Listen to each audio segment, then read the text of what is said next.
Good morning, students.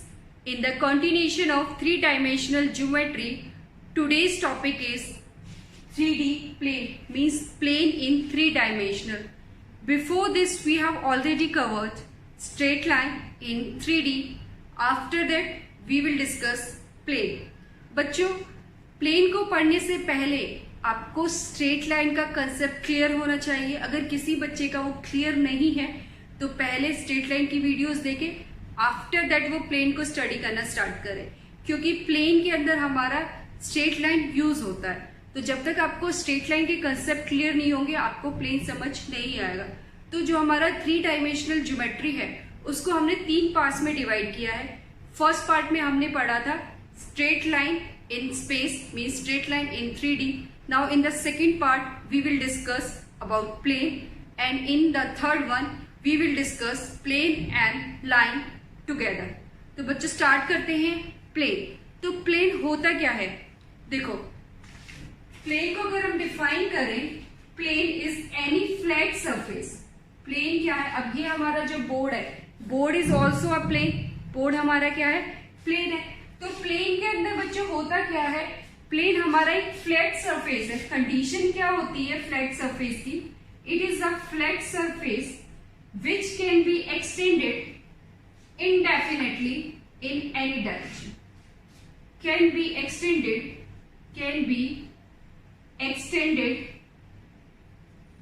indefinitely in any direction. What does it means? जो हमारा plane है, plane एक क्या होता है? प्लेन एक हमारा फ्लैट सरफेस होता है. और फ्लैट सरफेस क्या है? आप इसको किसी भी डायरेक्शन में एक्सटेंड कर सकते हैं. ठीक है. अगर हम मैथमेटिकली टर्म में देखें तो प्लेन क्या होता है? Let we have a line L. हमारे पास एक लाइन एल है हैविंग 2 पॉइंट्स ए बी. अगर आप किसी भी लाइन पे कोई 2 पॉइंट्स लेते हो और उनको ज्वाइन करते हो कहीं भी, आप ये आपका एक बोर्ड है, अगर इस बोर्ड पे मैंने कहीं भी 2 पॉइंट्स लिए, लेट दीज आर 2 पॉइंट्स, और इन पॉइंट्स को मैंने ज्वाइन किया तो एक लाइन फॉर्म हुई जिसका नाम है एल. उस लाइन ए बी को ज्वाइन करने से आपको एक लाइन मिली एल. अगर ये लाइन आपके एक फ्लैट सरफेस के अंदर आती है तो वो आपका क्या फॉर्म हो जाएगा? वो आपका प्लेन फॉर्म हो जाएगा. तो what is the definition of plane? A plane is a flat surface that if any 2 distinct point are taken on it and the line consisting these points lies completely in it. means line के ऊपर जो भी आप points ले रहे हो वो इसके अंदर कंप्लीटली लाई करने चाहिए. तो अब ये दोनों पॉइंट्स आपके इस सरफेस के अंदर है तो ये आपका क्या फॉर्म हुआ? एक प्लेन फॉर्म हुआ. तो प्लेन के केस में बच्चों होता क्या है? आपके पास कहीं भी आप कोई भी 2 पॉइंट्स ले लो. ये आपका बोर्ड है, board is also a plane. अब इस बोर्ड पे आपने कहीं भी 2 पॉइंट्स लिए, इन दोनों पॉइंट्स को ज्वाइन किया. अगर ये 2 पॉइंट्स आफ्टर ज्वाइनिंग एक लाइन फॉर्म करेंगे, ये लाइन इस बोर्ड के अंदर लाई करेगी तो मीन्स ये आपका एक प्लेन है. अब देखो, प्लेन जो है स्पेस के अंदर हमारे पास काफी सारे प्लेन हम ड्रॉ कर सकते हैं. हमारे पास there are infinite plane in space, but हमें कौन सा प्लेन डिटरमाइन करना है? मीन्स जो आपको एक यूनिक प्लेन निकालना है उसके लिए हमारे पास सर्टेन कंडीशन होती है बच्चों. क्योंकि देखो, अगर आपके पास इनफाइनाइट प्लेन निकलेंगे तो आप उनकी इक्वेशन नहीं निकाल पाओगे. तो इक्वेशन निकालने के लिए हमारे पास सर्टेन कंडीशन होती है जिससे आपका एक यूनिक प्लेन. फॉर एग्जाम्पल देखो बच्चों, अगर हम पॉइंट्स इस तरह से लें, ये आपका एक प्लेन है ए बी सी. तो ये आपके नॉन कोलिनियर पॉइंट्स है तो आप प्लेन ए बी सी बोल सकते हो. अगर हमारे पास ये पॉइंट्स कोलिनियर हैं ए बी सी, उस केस में ये आपका प्लेन ए बी सी नहीं होगा. क्यों नहीं होगा? क्योंकि बेटा हम जो पढ़ेंगे अब यूनिक प्लेन के बारे में पढ़ेंगे. अगर हम इन पॉइंट्स को कोलिनियर ले लेते हैं, यहाँ आपके पास एक पॉइंट है ए, एक पॉइंट बी है और एक पॉइंट सी है. A B C these 3 points are collinear. ये आपके कोलिनियर पॉइंट्स है. अब यहां से देखो बच्चों, ए बी सी से हमारे पास कितने पॉसिबल प्लेन हो सकते हैं? काफी सारे प्लेन हो सकते हैं, बट हमने पॉसिबिलिटीज दिखाई. This is P1, P2, P3, P4। हमने कितने प्लेन्स ड्रॉ कर दिए? P4। यहां से आपके इन्फाइनाइट प्लेन्स जाएंगे। ये तो मैंने आपको समझाने के लिए 4 प्लेन्स ड्रॉ किए। अब बेटा कोलिनियर पॉइंट से अगर आपके पास इतने सारे प्लेन आ रहे हैं तो आप इक्वेशन कैसे निकालोगे? तो ये तो पॉसिबल नहीं है। तो जब भी हम प्लेन पढ़ेंगे तो प्लेन के केस में हम क्या करेंगे? कुछ कंडीशंस लगाते, कुछ सर्टेन कंडीशन होती है जो हमारी हेल्प करती है यूनिक प्लेन को निकालने में। तो ये पॉसिबिलिटी नहीं है, इसीलिए हम इसको प्लेन एबीसी नहीं लिख सकते। अगर ये ऐसे है, this is A B C या डी, तो हम इसको एबीसी बोल सकते हैं, बी सी डी कह सकते हैं। यहां से देखो हमारे पास क्या क्या प्लेन पॉसिबल है। तो अगर आप प्लेन बना सकते हो तो प्लेन की नेमिंग कैसे करेंगे? प्लेन एबीसी पॉसिबल है, बट एबीडी जो है आपका एक लीनियर, एक कोलिनियर पॉइंट्स है। ये क्या है? आपके collinear points. These 3 points line on a same line. तो यहां से जो आपका प्लेन है, प्लेन ए बी डी, ये फॉर्म नहीं हो सकता। क्यों नहीं हो सकता? क्योंकि यहां से आपको कोई यूनिक प्लेन नहीं मिलेगा। कोलिनियर जो पॉइंट्स होते हैं वहां से हमारे इनफाइनाइट प्लेन्स पास होते हैं। ठीक है बच्चों? तो ऐसे ही अगर हम देखें, प्लेन बीसीडी पॉसिबल है आपका, प्लेन बीसीडी पॉसिबल है, बट एबीडी आपका पॉसिबल नहीं है। तो इतना क्लियर हुआ। तो फर्स्ट आपने चेक किया प्लेन क्या है। प्लेन के लिए कंडीशन ये है कि हमारे पास जो पॉइंट्स होने चाहिए वो कैसे होने चाहिए? नॉन कोलिनियर पॉइंट्स होने चाहिए। अब बेटा देखो कंडीशन क्या होती है किसी भी प्लेन को यूनिकली डिटरमाइन करने के लिए। अब ये था आपका बेसिक कंसेप्ट। अब आता है आपका, a plane is determined uniquely, a plane is determined uniquely if, first condition क्या है? फर्स्ट कंडीशन है हमारे पास, अगर हमें ओरिजिन से लेकर उस प्लेन की डिस्टेंस गिवन हो और उस प्लेन के परपेंडिकुलर एक वेक्टर गिवन हो। बेटा याद रखना, कोई भी प्लेन है आपका, प्लेन के अंदर आपके पास काफी सारी लाइन है। ये लाइन है, ये लाइन है, ये लाइन है, ये आपकी रैंडमली प्लेन के अंदर लाई कर रही है। अब बेटा देखो जितनी भी लाइंस प्लेन के अंदर होंगी वो एक कॉमन लाइन के परपेंडिकुलर होंगी।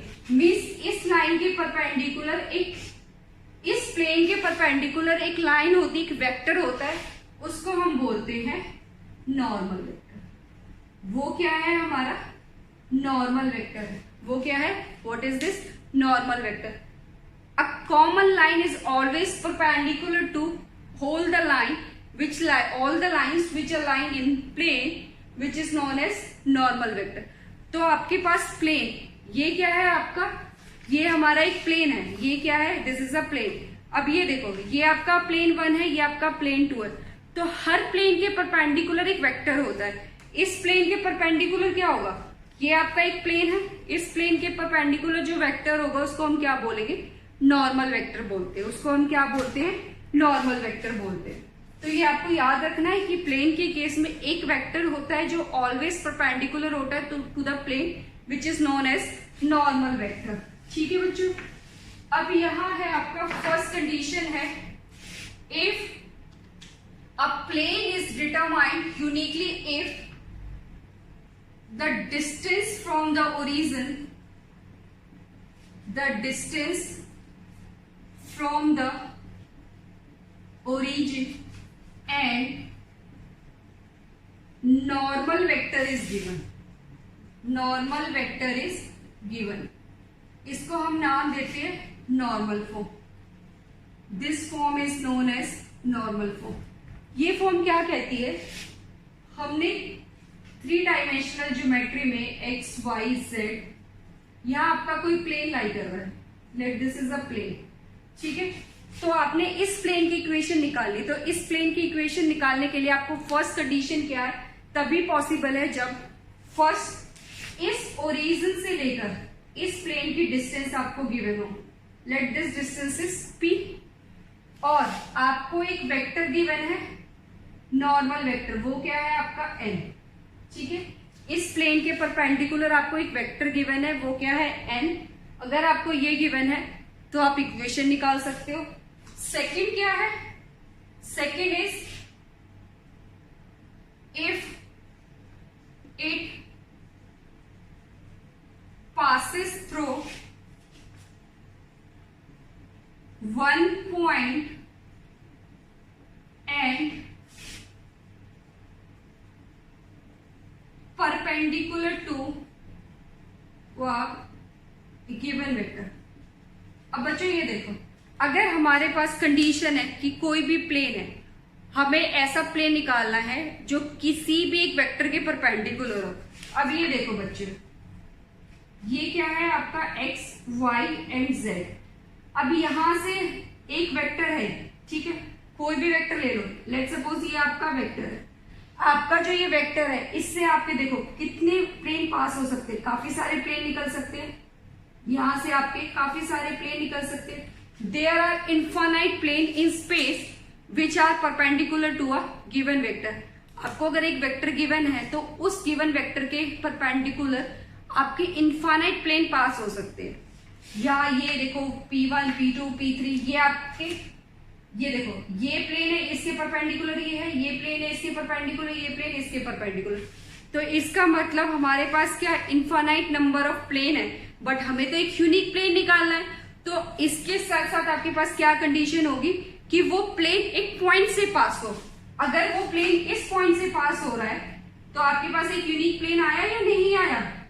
यहां से देखो, अगर ये प्लेन P पॉइंट से पास हो रहा है और एक वेक्टर के परपेंडिकुलर, तो आपको एक ही प्लेन मिलेगा। बट अगर आपको गिवन हो कि plane perpendicular to a given vector, तो आपके पास इनफाइनाइट नंबर ऑफ प्लेन आ जाएंगे स्पेस के अंदर। तो इसीलिए हमारे पास सेकेंड पॉसिबिलिटी क्या बनती है कि उसको एक प्लेन से एक पॉइंट से पास होना पड़ेगा और एक वेक्टर के क्या होगा, वो परपेंडिकुलर होगा। क्लियर।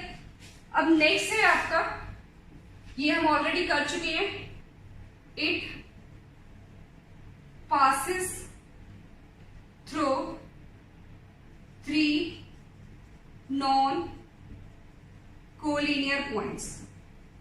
थर्ड क्या है आपका, इट passes through, ये फर्स्ट के लिए है, ये आपका सेकंड के लिए है। It passes through 3 non-collinear points। तो आप बच्चों 3 non-collinear points बना दो। ये आपका कोई एक प्लेन हो गया, एक A पॉइंट हो गया, B पॉइंट हो गया, C पॉइंट हो गया। यहां से आपका प्लेन पास हो रहा है और ये आपका क्या होगा, नॉर्मल वेक्टर तो आपका आएगा ही आएगा। तो प्लेन के परपेंडिकुलर हमेशा एक वेक्टर होता है जिसको हम बोलते हैं नॉर्मल वेक्टर। तो these are the 3 condition which helps in determine a plane uniquely. किसी भी प्लेन को अगर आपको निकालना है तो उसके लिए हमारे पास 3 कंडीशन आती है। फर्स्ट इज, अगर आपको डिस्टेंस फ्रॉम द ओरिजिन और एक गिवन वेक्टर हो, वो आपके लिए कंडीशन होती है, उसको हम बोलते हैं नॉर्मल फॉर्म। सेकंड क्या है, अगर आपके पास एक पॉइंट हो और एक परपेंडिकुलर वेक्टर हो तो भी हम प्लेन निकाल सकते हैं। और तीसरी कंडीशन क्या आती है हमारी, कि अगर ये 3 नॉन कोलिनियर पॉइंट से पास होता है तो उस केस में भी हम क्या कर सकते हैं, प्लेन निकाल सकते हैं। तो these are the different condition for determining a plane. बच्चों let's try all the equations one by one. हमारे पास जो 3 कंडीशंस थी, अब प्लेन की इक्वेशन हम कैसे ड्राइव करेंगे। तो फर्स्ट कंडीशन क्या थी कि अगर हमें नॉर्मल गिवन हो और डिस्टेंस फ्रॉम ओरिजिन गिवन हो तो उसको हम क्या बोलते थे, नॉर्मल फॉर्म। तो अब इस केस में हमारे पास प्लेन की इक्वेशन क्या आती है, इसको हमने बोला है नॉर्मल फॉर्म। तो सबसे पहले आप लोग क्या करोगे, एक प्लेन ड्रॉ कर लो, ड्रॉ अ प्लेन। अब प्लेन में क्या है आपका, एक वेक्टर होता है जिसको हम बोलते हैं नॉर्मल वेक्टर, जो प्लेन के परपेंडिकुलर है, ये आपको गिवन है। The normal to the plane is given, ये क्या है आपका, नॉर्मल टू द प्लेन। और सेकेंड आपको क्या गिवन है, डिस्टेंस फ्रॉम द ओरिजिन। तो यहां हम कहीं एक ओरिजिन ले लेते हैं, ये आपका x, y एंड z। जब भी आप इक्वेशन निकालोगे बच्चों, तो इक्वेशन निकालने के लिए हमारे पास एक जनरल पॉइंट होना चाहिए। तो हम प्लेन पे कहीं भी एक जनरल पॉइंट अज्यूम कर लेते हैं। Late this is P having position vector R। तो अब ये देखो, पोजीशन वेक्टर आप ऑलरेडी वेक्टर में पढ़ चुके हैं। तो किसी वेक्टर कोई भी पॉइंट उसकी पोजीशन आप कहां से लेते हो, ओरिजिन से। तो ये जो है आपका ओपी वेक्टर, ओपी वेक्टर क्या है आपका, OP vector is equal to R, position of P point which lies anywhere in plane with respect to O. ये हो गया आपको ओरिजिन, ठीक है। अब उसके बाद देखो हमने क्या करना है, ये जो है आपका, ये देखो ये क्या है, ओरिजिन से ये परपेंडिकुलर है आपका किस पे, प्लेन के ऊपर। अगर हम इसको ऐसे लाइन को ज्वाइन कर दें, ये अगर हम इसको नाम दे देते हैं आपका, इसको थोड़ा और एक्सटेंड कर लो प्लेन को, ये आपका हो गया, ठीक है। अब ये जो पॉइंट है ये आपका ओ है, इसको हमने नाम दे दिया एम, इसको नाम क्या दे दिया एम। अब बेटा ये देखो, ये अगर आपका प्लेन है, दिस इज योर प्लेन, ये आपका प्लेन है, इसके परपेंडिकुलर जो है वो आपका क्या होता है, नॉर्मल वेक्टर। ये इसके परपेंडिकुलर है, अब ये भी देखो इसके परपेंडिकुलर है। तो जब भी हम प्रोजेक्शन की बात करें, ये क्या है आपका ओपी, आपका है आर वेक्टर, ठीक है, ये है आपका आर वेक्टर। अब देखो ओपी का जो प्रोजेक्शन है आपका इस पे नॉर्मल वेक्टर पे, ओपी का जो प्रोजेक्शन होगा वो नॉर्मल वेक्टर पे क्या होगा, प्रोजेक्शन हम वेक्टर के केस में ऑलरेडी पढ़ चुके हैं।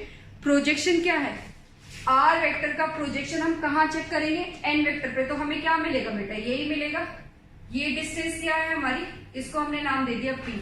व्हाट दिस डिस्टेंस इज, इसको हमने नाम दे दिया, ये जो डिस्टेंस है यहां से यहां तक, इसको हमने क्या नाम दे दिया है, पी। तो आपने निकालना है प्रोजेक्शन ऑफ आर, मतलब projection of OP on an. ये क्या होगा आपका, क्या होगा बच्चों, प्रोजेक्शन किस पे निकालना है हमने, आर का निकालना है नॉर्मल वेक्टर पे। तो ये क्या होगा, आर वेक्टर डॉट किस पे निकाल रहे हो आप, इस पे एन वेक्टर पे। तो आप उसके मैग्नीट्यूड से उसको डिवाइड करोगे। ये किसके इक्वल है आपका, पी के इक्वल है। ये किसके इक्वल है, पी के इक्वल। तो ये तो हमको पता है, ये होता है क्या, किसी भी वेक्टर को उसके यूनिट वेक्टर से अगर हम डिवाइड करते हैं तो वो क्या बनता है, नॉर्मल वेक्टर। तो R vector dot N cap is equal to, R vector dot N cap is equal to P. तो अब यहां देखो बच्चों, ये तो है हमारा नॉर्मल वेक्टर, ये क्या है हमारा नॉर्मल वेक्टर, और एन कैप क्या है मेरा, यूनिट वेक्टर। एन कैप क्या है, यूनिट वेक्टर। अब इसको देखो ऐसे समझो, ये हमारे पास एक रूम है, ठीक है, रूम है, हमने रूम की जो रूफ है टॉप, उसको कंसीडर किया, उसको एक प्लेन ले लिया, ठीक है। तो अब ये देखो जो हमारा रूफ है और इसका कोई भी कॉर्नर ले लो, उसको ओरिजिन बना दो, उसको क्या बना दो, ओरिजिन बना दो। इस रूफ पे आप कहीं भी एक पॉइंट ले लो, ये क्या है आपका, late this is a roof, ये क्या है आपकी रूफ है, ठीक है, ये आपका रूफ है ऐसे समझो। और हमने एक पॉइंट ले लिया वॉल का, वो हमने क्या बना दिया, ओरिजिन बना दिया। तो अब ओरिजिन से लेकर यहाँ पे आपने कोई भी पॉइंट लिया है रूफ के ऊपर, वो आपका क्या है, जनरल पॉइंट, वो है पी। तो पी से ओ तक आपका एक पोजीशन होगा, पोजीशन वेक्टर, उसको हमने नाम दे दिया आर। अब बेटा ये देखो जो आपका ये है, उस पॉइंट से लेकर आपने प्लेन पर एक परपेंडिकुलर डिस्टेंस ली, जिसको हमने क्या नाम दे दिया था, पी। और इस रूफ के ऊपर आपका एक नॉर्मल वेक्टर होगा, उसको हम क्या बोलते हैं, एन वेक्टर। वो क्या है हमारा, एन वेक्टर। तो आपने इस तरह से इसको विजुलाइज करना है, एक रूम ले लो और वॉल का एक कॉर्नर को आप पॉइंट बना दो, उसको ओरिजिन लेके चलो और उस तरह से देखो, इस रूफ पे कहीं एक पॉइंट लाई कर रहा होगा, कहीं भी ले लो, पी पॉइंट आपका कहीं भी लाई कर रहा है, ठीक है। तो अब ये क्या है आपका आर वेक्टर, ये तीन टर्म्स आपकी यूज हुई है। आर वेक्टर क्या है, any point in the roof, आपका रूफ के अंदर कोई भी पॉइंट जो होगा, ठीक है, वो आपका क्या होगा, आर वेक्टर होगा। एन कैप क्या है, ये आपका यूनिट वेक्टर है, जो मेरा इस प्लेन के क्या है, परपेंडिकुलर है। और पी क्या है, perpendicular distance of the plane from the origin. इतना क्लियर। तो ये हम ड्रॉ कर लेते हैं। आर क्या है आपका, position vector of any general point on the plane. Next है आपका N cap, this is unit vector which is perpendicular to the plane. और नेक्स्ट है आपका P, perpendicular distance of the plane from the origin, from the origin. तो इस form को हम बोलते हैं normal form. This form is known as normal form. Clear हुआ बच्चों? तो नॉर्मल फॉर्म क्या है आपका? नॉर्मल फॉर्म के अंदर एक प्लेन पे कोई भी पॉइंट होगा जिसका पोजीशन वेक्टर आप आर लेके चलोगे। उसके बाद एन कैप क्या है आपका? यूनिट वेक्टर है जो प्लेन के परपेंडिकुलर होगा।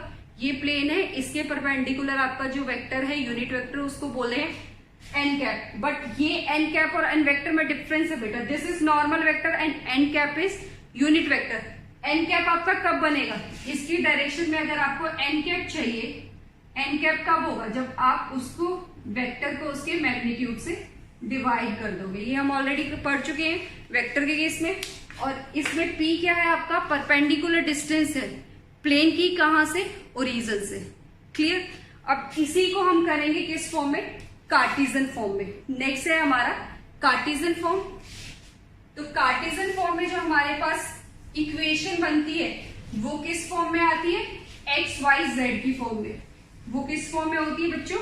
एक्स वाई जेड की फॉर्म में। तो इसी के अंदर हम नेक्स्ट पढ़ेंगे कार्टेशियन फॉर्म। Cartesian form. तो कार्टेशियन फॉर्म में हमारे पास क्या है? प्लेन एरिया, ठीक है, ये इसका नॉर्मल हो गया, दिस इज नॉर्मल वेक्टर, ठीक है, और हमें डिस्टेंस गिवन है। अब ये जो पॉइंट पी है, पॉइंट पी क्या है आपका? X Y Z. अब हम आर वेक्टर नहीं लेंगे, अब उसको हम पॉइंट्स की फॉर्म में क्या करेंगे? एक्स वाई जेड की फॉर्म में लेंगे। ये आपका ओरिजिन है, ठीक है, ये डिस्टेंस आपको गिवन है, ये आपका क्या है? This is P. ये डिस्टेंस क्या है आपकी? पी। अब देखो वेक्टर फॉर्म से आप कार्टेशियन फॉर्म में कैसे कन्वर्ट करेंगे? हमारे पास इक्वेशन थी R vector dot N cap is equal to P, ये वेक्टर फॉर्म था। अब बच्चों देखो, अगर आपके पास है नॉर्मल वेक्टर, नॉर्मल वेक्टर क्या होता है? N vector. नॉर्मल वेक्टर क्या है आपका? N vector. और एन कैप क्या होता है आपका? Unit vector. एन कैप क्या है आपका? Unit vector. यूनिट वेक्टर कैसे निकलता है आपका? यूनिट वेक्टर कैसे निकालते हो आप? वेक्टर को उसके मैग्नीट्यूड से डिवाइड कर देते हैं। अब यहां देखो आर क्या है हमारा? ओपी। पॉइंट पी है मेरा X comma Y comma Z. तो यहाँ पे ओपी को अगर हम बनाए तो ओपी वेक्टर क्या हो जाएगा मेरा? X I cap plus Y J cap plus Z K cap, ठीक है। अगर आपके पास सिंपल वेक्टर है, एन वेक्टर है, तो आप उसको लेके चलोगे ए आई बी जे प्लस सी के। और एन कैप क्या है? N cap is unit vector, ठीक है, वो क्या होगा?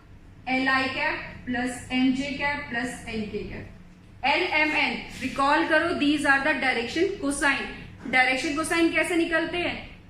डी आर्स डिवाइडेड बाय उनके अंडर रूट का स्क्वायर का अंडर रूट करके आप ऐड करके निकालते हो उन्हें। तो यहां से हमारे पास एन कैप क्या है? N cap is L I N J plus N K cap. इसमें पुट कर देंगे तो हमें क्या मिलेगा? X I cap plus Y J cap plus Z K cap dot N cap क्या होगा? L I cap plus M J cap plus N K cap is equal to P. तो यहां से हमारे पास इक्वेशन आ गई L X plus M Y plus N Z is equal to P. This is the Cartesian form. सबको पता है कि आई डॉट आई क्या होता है? 1 होता है। J dot J dot product में अगर आपके सिमिलर यूनिट वेक्टर्स हैं तो आप उनको क्या लेके चलते हो? 1। तो यहां से हमारे पास क्या आ गया? रिजल्ट आ गया L X plus M Y plus N Z is equal to P. बच्चों अभी याद रखना, ये है आपका नॉर्मल वेक्टर। नॉर्मल वेक्टर ये है आपके ए आई बी जे सी के।